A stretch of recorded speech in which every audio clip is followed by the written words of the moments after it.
I think the thing that really draws us to inquiry-based learning is to see the way the curiosity and imagination of our son gets engaged. This is something that we've noticed, particularly because he's had years in school when he's been bored.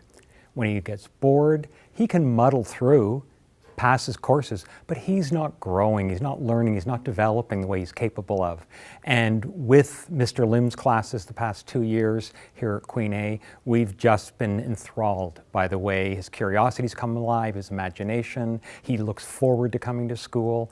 All of this is huge, watching him personally, and I think for both of us it's something that we share, I think, as teachers as well. I think it took Liam a little while, actually, when he came into Mr. Lim's class here, to accept that really he was one of the drivers of his own learning.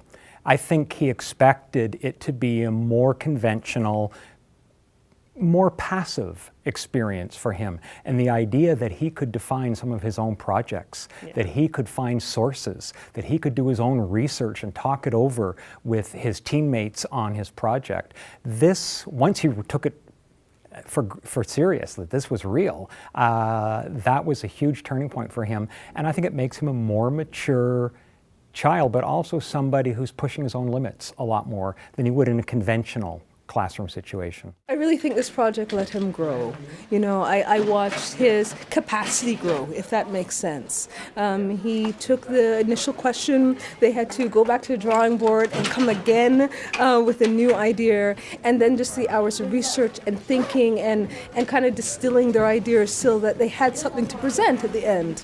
And then the whole process of presenting, which was a whole new learning curve, needless to say. So that has been a lot of fun. But I just watched him grow, and I really appreciated it. I thought it was great. One of the things that we've actually learnt about Liam in the last couple of years has been that he's taken some responsibility. He actually knows how to take responsibility for some of his own learning, and we see that kind of maturity in him, which is not something that I would have expected at this age. I think my son's a very social person, naturally, but working with a team and recognizing the strengths of others.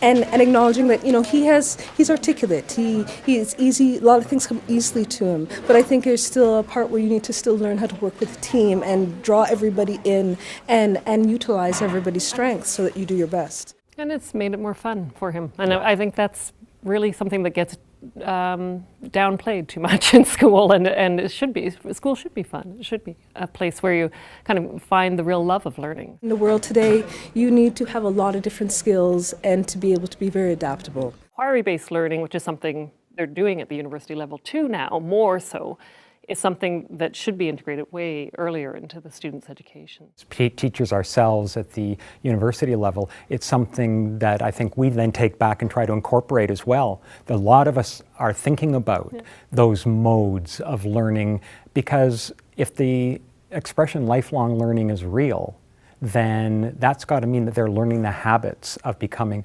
researchers, critics, commentators, analysts, all of that for themselves. And why not start as early as we can?